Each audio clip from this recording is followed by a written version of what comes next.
James Ryan as captain, plenty of changes. What do you make of the side?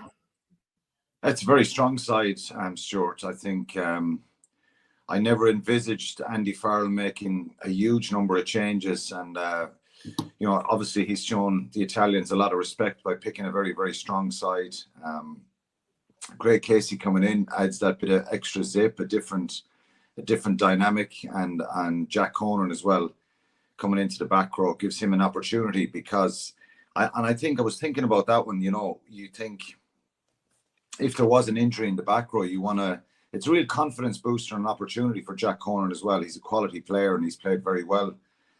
People mentioning his form a little bit since he came back from that Lions tour, but he's still a top player. And Bundee needs game time as well. So I think it's no great surprises at all, but it's a very strong side. And I think that's a really important part of this, because I'm sure the Italians will be really targeting this game and going after Ireland. Yeah, Matt, just bringing you in there. So much strength and depth there. Casey and Byrne getting their first championship start. So it's a big afternoon for those two men at halfback. Huge afternoon, Stu. And Andy Farrell must be so pleased with this circumstance. He's got 6 of his automatic starting team out.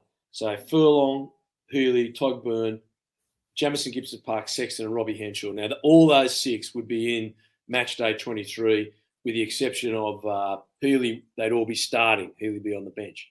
So this gives him an opportunity to play 6 other players, which is starting to bring experience of test match players in World Cup year up to the number 30. I mean, that's fantastic for the long term. And Farrell can also say, I'm picking my best team. Ryan Baird gets his chance, all that, and all the things that Quinny said. But especially at 9 and 10, we're giving Ross Byrne really valuable match time to start a Six Nations game. And we're also giving Craig Casey another opportunity to learn and to get better. And he is getting better. He's improving as a player. And we all players get more comfortable in the international environment the more chance you get them. And, look, I've got to say, I'm particularly pleased for Ross. He's a guy I've admired. I felt he's been very harshly done by over the last World Cup cycle. And I think it's a great lesson to us all, that you haven't heard the young man complain once. He hasn't blamed anyone else. He hasn't said anything. He's just got on with the job, and he's allowed his playing to do the talking. And when he came on against France, the look on his face was fantastic. He was determined. He was absolutely determined that he was going to make that 20 minutes absolutely change his career. And to Ross's credit, he has, and he deserves everything his selection there today, and everything he gets is from it. I hope he does so well with a relationship with Casey. We know he's got Bundee and the rest of that 3-quarter line. It would start most tests. So it is a very, very good selection. The other thing that's fantastic is Beelan has proved he's good enough, and Tom O'Toole gets another chance. There's just winnings on every front here for Ireland on the selection and for Andy Farrell. And again, I think this is a really strong team that Quinny said. And you can't, like Australia and Wales proved you can't pick a second 15 and go out and think you're going to win, because Italy have improved. And so I think it's a plus for everyone. Matt, I'm just going to stay with you because you've always been a big advocate of Ross Byrne. Why have you always rated him so highly? And do you think he obviously has improved, but what areas do you think he's improved the most over the last couple of years? I think there's 2 things to the Ross Byrne story. One, he is in the Leinster system, and the Irish attack is basically the Leinster attack. It is very much structured around Leinster, because the vast majority of players in the team are Leinster players, and I think that is very smart play. So Ross is used to that system. Now Joey he played in a very different system for a number of years down at Munster. The second part is that Ross is doing what Joey's not.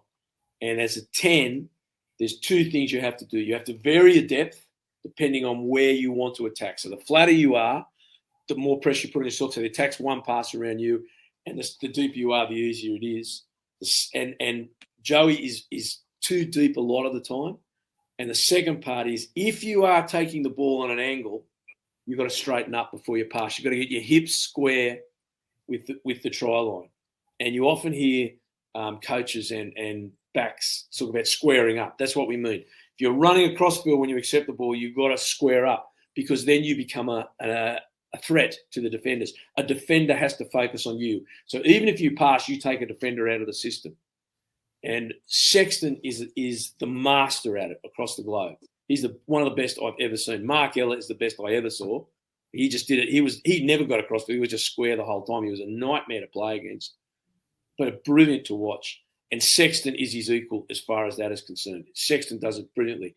And that's what Ross is getting better at. Taking the ball to the line, being square. When he's at that outlet player out the back, he gets the ball and he squares up before he passes. So he becomes a threat.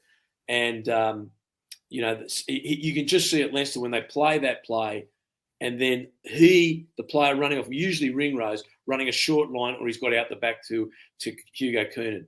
If he doesn't square up, that play doesn't work. And because he squares up and attracts a defender, it works. It's as simple as that.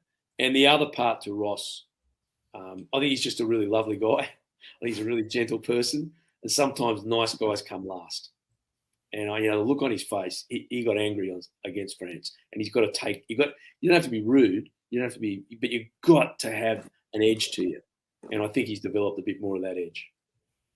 Quinny, nice guys never come last. You never did. What about Aki outside him? He's there to help. That's why he was always first. Nice off the field, but you have to. You were Quinny. You were Dr. Jekyll and Mr. Hyde. You always have been. Mate, cross that line, it was a different world.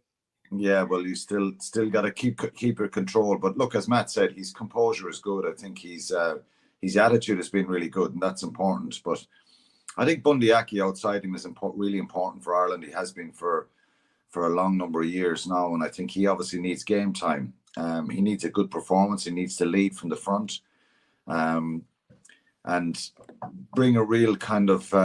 Bring the quality that we know he has. Stuart McCluskey's done very well there. I'm sure Stuart McCluskey would have loved to have started this game as well. But again, as Matt said, it's looking at different variations and possibilities, that things that may happen at the World Cup, and you may have a few injuries in certain positions. And it's like I say about Jack Conan as well. It's reigniting his bit of confidence and self-belief.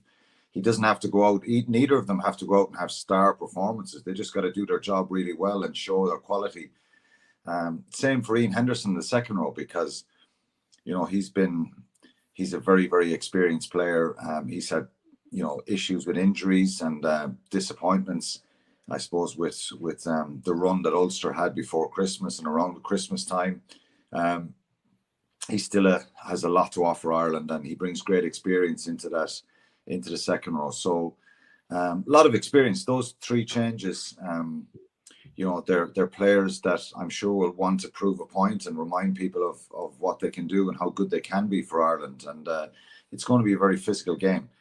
I always remember, for any time I was involved in an Irish squad against Italy, that you're going to get emotion, you're going to get passion, you're going to get physicality, and you've got to be patient. So if you go out, and this is probably going off the point a little bit, but if Ireland go out on Saturday and think they can just run around and be nice and comfortable against Italy, that's the rock they'll perish on. You've got to work incredibly hard, and you've got to stress them and match that physicality, or even bring some more. So it's another intriguing kind of test for Ireland, even though they're expected to win the game and it's a strong Irish side.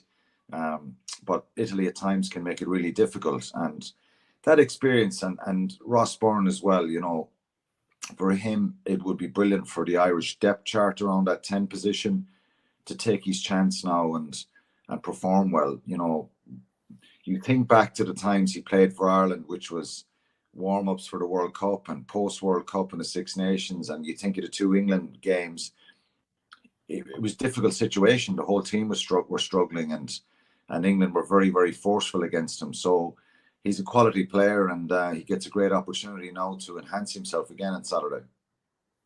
And Matt, an outside centre, Guy Ringrose, in the form of his career, he's 50th appearance for him, so it's going to be special again. Gary's a fabulous player. How fortunate have Ireland been? Probably over the last, getting on the 20 years, you had the O'Driscoll era, And, Brian is without peer, in my opinion, in modern rugby as an outside centre, certainly in Ireland. And he's in the discussion of the all-time greats in that position. And then we get someone of Ringrose's quality as well. I think the feature, having coached Brian, I think he's the best sliding defender I've ever seen, closely followed by Jason Little, the great Queensland Australian outside centre. I happened to coach Jason at the Waratahs for a year. That their ability to read defence and make something that is so hard. So you've got three attackers and there's you and a winger, and you've got to solve the problem. And Brian used to make that look so easy. Ringrose does the same. Ringrose is just such a good reader of defence. Now, let's forget about his attack, but his defence, and when we say defend, there's defending and then there's tackling. So you defend to make a tackle. You get yourself in a position to make a tackle and tackle the right person, and then you go through with the tackle. I think that's, to me, his greatest feature. And I think in recent years, I was having a chat with Gordy Darcy about this, obviously one of Ireland's all-time great inside centres. And Gary always had an outside break. He was, he'd burn people with his pace. But what I think he's really learnt and mastered over the last few years is his ability to attack the inside shoulder. So he goes out first, then in, which is, again, what O'Driscoll would do. O'Driscoll would be running outside shoulder, and the defender would go with him, and then he'd change to inside shoulder before he got the ball. And Gary is doing the same thing. It's why he's making a lot of those breaks where you see him coming back towards the post from the outside centre position. A really fabulous player. And again, as we talk about Gary and Ross Byrne, there's a relationship they have. They've had a lot of time together, understand each other. And the last part, I think, just to add on Quinny's point about Ross and the backs, when the back line goes well, we used to always say in the amateur days, when you were a 10 and I was, go and buy your forwards a beer after the game. Because if you had a good game, it's because of them. If the forwards lay down the platform, it makes it easier. Ross Byrne suffered at Twickenham 4 years ago because his pack got bashed up. Now on Saturday, if the pack don't lay down that foundation that Alan referred to, the physicality and the set plays and the ball running that the Italians are bringing now, we won't get to see that electric attack that we know the Irish team have. So it still comes down to the forwards laying down that platform for Byrne and Ringrose to bring out and Bundee to bring out what we know they can.